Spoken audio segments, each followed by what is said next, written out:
Okay, work with me.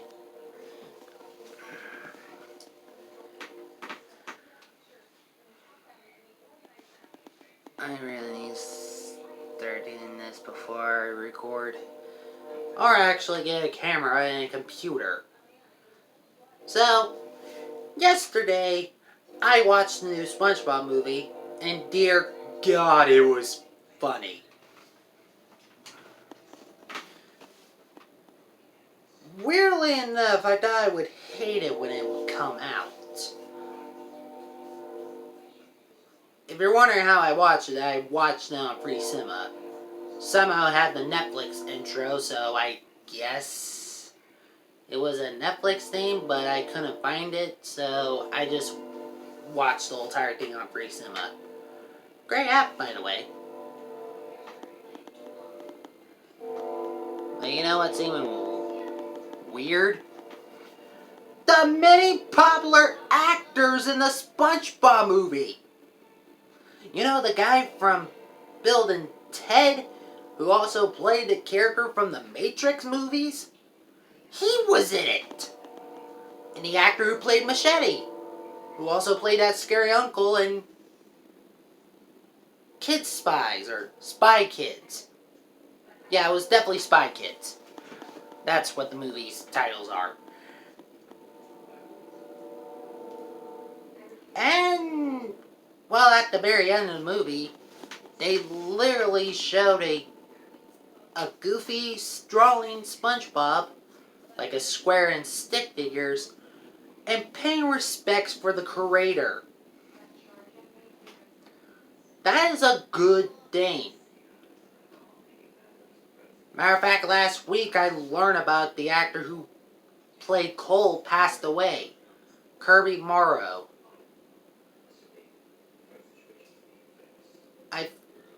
I know it sounds weird when what I'm about to say, but could it be possible they just took Kirby's last name and just gave it to the ghost dude? Literally named Morrow. The Master of Air.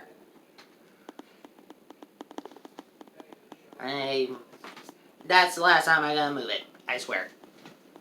I swear. So, Sponge on the Run. It was good, even when I thought it was kind of a little bit dumb. How would I think it would be dumb? The whole entire plot was about Gary being kidnapped. Yeah, you know that whole 20-minute episode?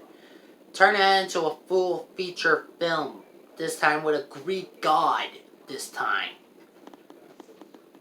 Who had issues about his looks.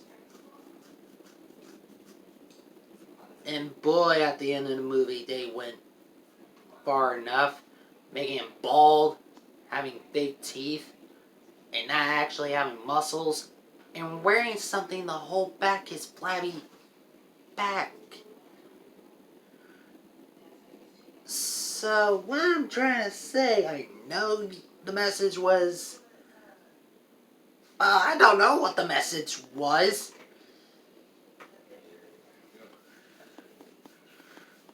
But it was like every other adventure story you ever think of.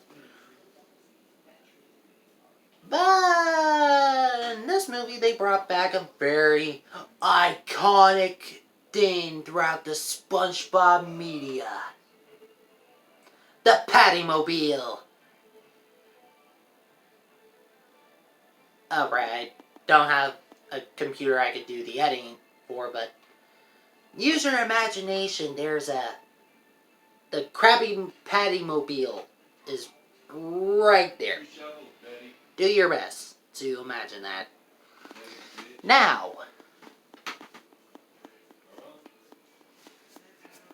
besides for the one part of the story, when I was watching the movie, I kept on saying it's retconning the show. I'm not joking. The movie retcons some of the ideas, but the problem is SpongeBob doesn't have a continuity. It's just the early cartoons who do not start with a story.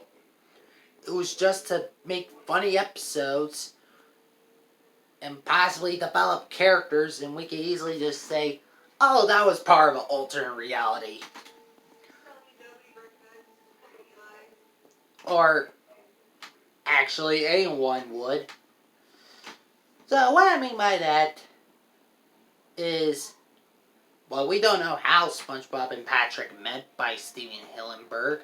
God bless his soul. We don't know how he met Squidward. But we do know how he met the others. Well, we already know how Miss Puff met him. Mr. Krabs, Sandy, Plankton, Karen, and possibly even more characters who are actually exciting, like Mermaid Man and Barnacle Boy. Why wasn't he called Merman? Those are actual things when they're seeing a male version, a male with a fish hat. It's called a merman, like a mermaid, but moves the egg.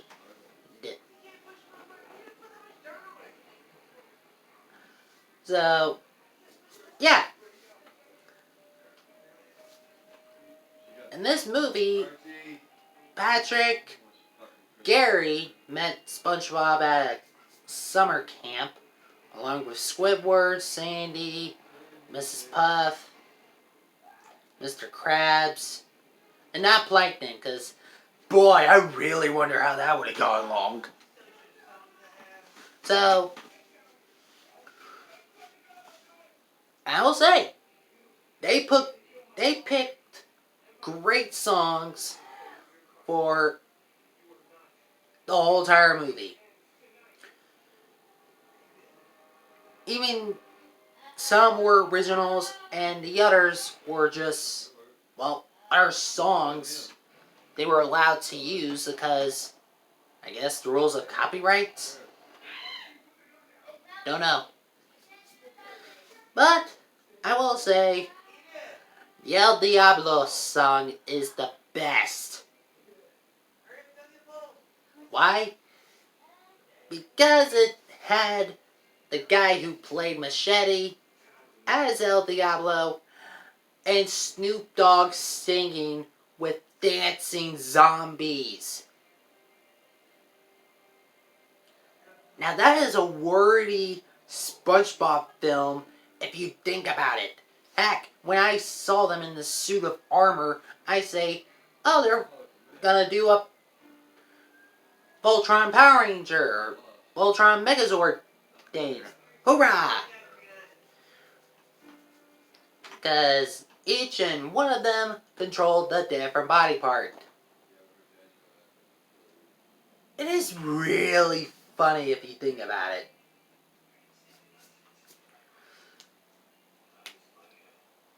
Also, they kept reusing a very old character.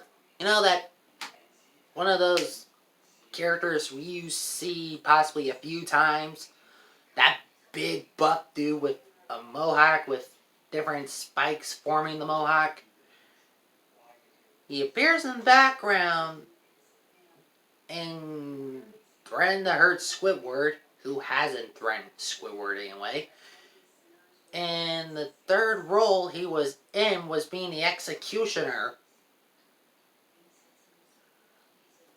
And it's very odd. But not as odd as I heard about the original script about this movie. Alien cats. We could have a SpongeBob 4 movie out of that one.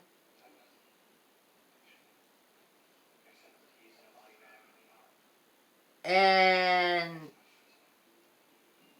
no, that wasn't King Neptune. I think it was, well, the Greek god of water, who is not Neptune, apparently. especially how Neptune kept on appearing throughout the different SpongeBob episodes. Actually, I only remember him from the Golden Spatula episode in the SpongeBob movie. And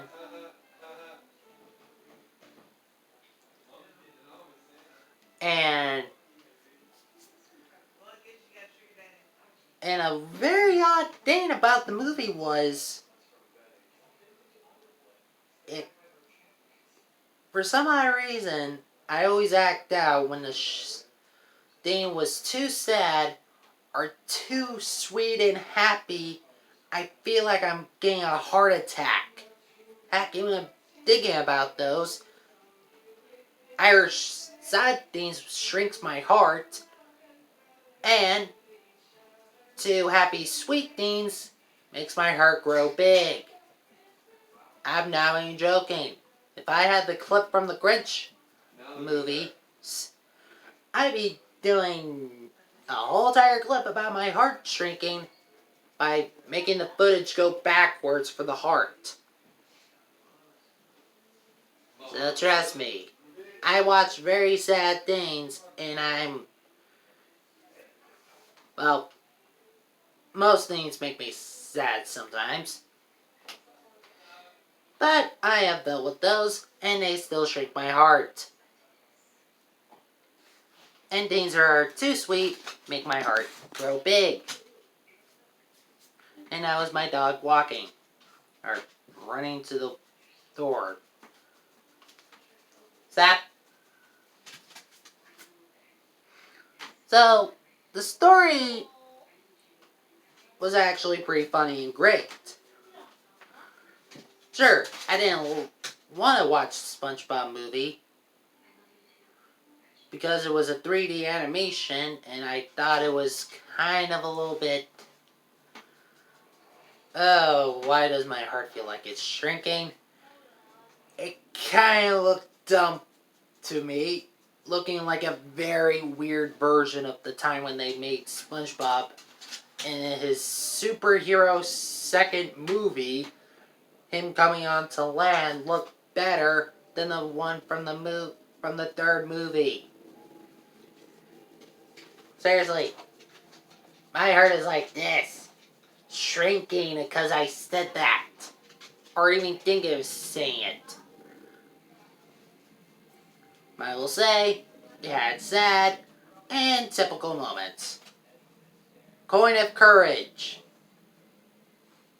I will literally make a movie and saying, wait a minute, this object doesn't symbol courage. I have courage. What they do? And also, making SpongeBob too godforsaken nice. I'm not joking! For all the things I have heard about how SpongeBob is so sweet and kind from our fans or from the show. But guess what? This third movie had been shrinking and regrowing my heart. Think of me as a Grinch who has a very painful heart problem.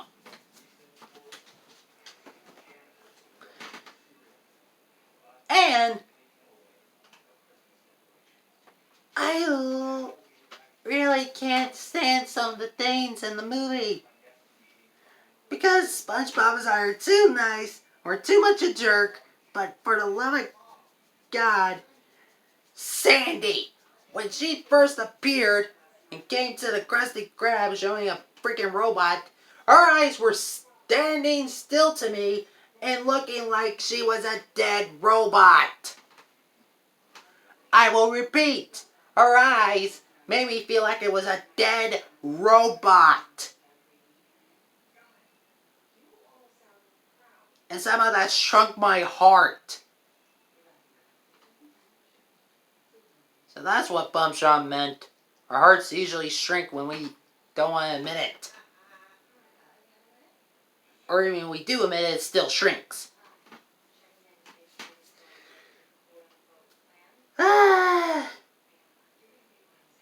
But if I do the star system, since it has so many actors who are popular in it, and that one fish who has a very deep voice, I feel like I heard of that actor before, but you usually never know. Matter of fact, it will be a 4.5 stars. What would make it a full-on 5 stars for me? I guess use characters from the first movie and the second one to make it a lot more hilarious. Like Mindy and possibly and Burger Beard. In my honest defense, I actually thought he was a menacing threat for the second movie. Nope, wait. But if I count it up as my childhood, I give it a whole entire 5 stars. Because apparently, I think the movie was supposed to show the company is paying respects for the guy who is making children's lives either good or bad. It depends what episode you watch SpongeBob first. Steven Hillenburg was basically the main concept by making SpongeBob so nice, so sweet, and I guess saying SpongeBob doesn't have a continuity, so well, we have 2 different versions of how SpongeBob has met everyone.